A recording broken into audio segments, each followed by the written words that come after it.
ചില സ്ഥലങ്ങളിലെത്തുമ്പോൾ നമുക്ക് മനസ്സിന് വളരെ സന്തോഷം ഉണ്ടാവും, ഒരു അനുഭൂതിയൊക്കെ ഉണ്ടാകും. പ്രത്യേകിച്ച് മഹാന്മാർ മറവിട്ട് കിടക്കുന്ന സ്ഥലങ്ങളിൽ. ഇപ്പോൾ കുണ്ടൂർ പോവുകയാണെങ്കിൽ നമുക്കൊരു പ്രത്യേക അനുഭൂതി ഉണ്ടാവും മനസ്സിന്. അത് പിന്നെ എനിക്ക് അനുഭവമുണ്ട്, പലരും അനുഭവം പറഞ്ഞിട്ടുണ്ട്. മഹാനായ കുണ്ടൂർ ഉസ്താദ് വഫാത്തായി കിടക്കുന്ന സ്ഥലമാണല്ലോ.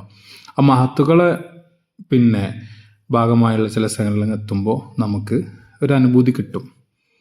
ഇത് പിന്നെ മുമ്പുറത്ത് പോലുണ്ട്, പലർക്കും പല രൂപത്തിലാണ്. പല സ്ഥലങ്ങളിൽ ചെല്ലുമ്പോൾ ഒരു പ്രത്യേക അനുഭവങ്ങൾ കിട്ടുന്ന സ്ഥലങ്ങളുണ്ട്. ഇതുപോലുള്ളൊരു സ്ഥലമാണ് നമ്മുടെ മരവട്ടത്ത് കോഹിനൂർ പാപ്പ എന്ന് പറയുന്ന വർഷങ്ങൾക്ക് മുമ്പ് അള്ളാഹുവിന് കാടിലിരുന്ന് ആരും അറിയാതെ അള്ളാഹുവിലേക്ക് അടുത്തൊരു മഹാനാണ്. ഇത് ഗാഡമ്പുഴ എന്ന് വരികയാണെങ്കിൽ നമ്മൾ മരവട്ടം എന്ന സ്ഥലത്താണ് ഉള്ളത്. അവിടെ ആ കാടിനുള്ളിൽ മഹാനവറുകൾ ഒരുപാട് വർഷങ്ങൾ കഴിച്ചുകൂട്ടി. അദ്ദേഹത്തിൻ്റെ മഖാം അവിടെ തന്നെ ഉള്ളത്. ഒരുപാട് കറാമത്തുകളുടെ, പ്രകടമായ കറാമത്തുകൾക്ക് ഉടമയാണ് മഹാനവറുകൾ. അദ്ദേഹത്തിൻ്റെ ജീവിതകാലത്തും മരണശേഷം ഒരുപാട് കറാമത്തുകൾ കാണിച്ചിട്ടുണ്ട്.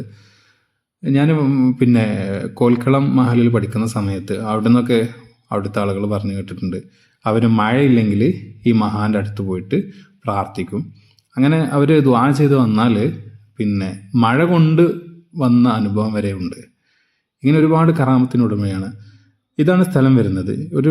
ഇവിടെ മരവട്ടം ഈ സ്ഥലം എന്ന് പറയുന്ന ഒരു കാട് ഭാഗമാണ്. ഇവിടെ ഈ കാടിൻ്റെ ഉള്ളിലാണ് മഹാൻ്റെ മക്ബറ ഉള്ളത്.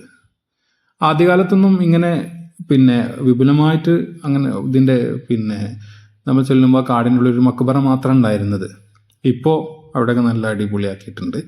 പിന്നെ പോലീസിൻ്റെ പ്രത്യേക നിർദ്ദേശപ്രകാരം ഇപ്പോൾ 6 മണി വരെ മക്കാം തുറക്കുള്ളൂ. അതിനുശേഷം മക്കാം അടച്ചിടും. ഒരുപാട് സ്ഥലങ്ങളിൽ നിന്നും ഈ മഹാൻ്റെ അടുത്തേക്ക് ആളുകൾ ഇങ്ങനെ വന്നുകൊണ്ടിരിക്കുകയാണ്. നല്ല മനസ്സിന് കുളിർമയേകുന്ന, അതുപോലെ തന്നെ നമുക്ക് ദുആഇന് പെട്ടെന്ന് ഈ മഹാൻ്റെ അടുത്ത് ചെന്ന് ദുആ ചെയ്താൽ നമുക്ക് കിട്ടും. അനുഭവങ്ങൾ ഒരുപാടുണ്ട്.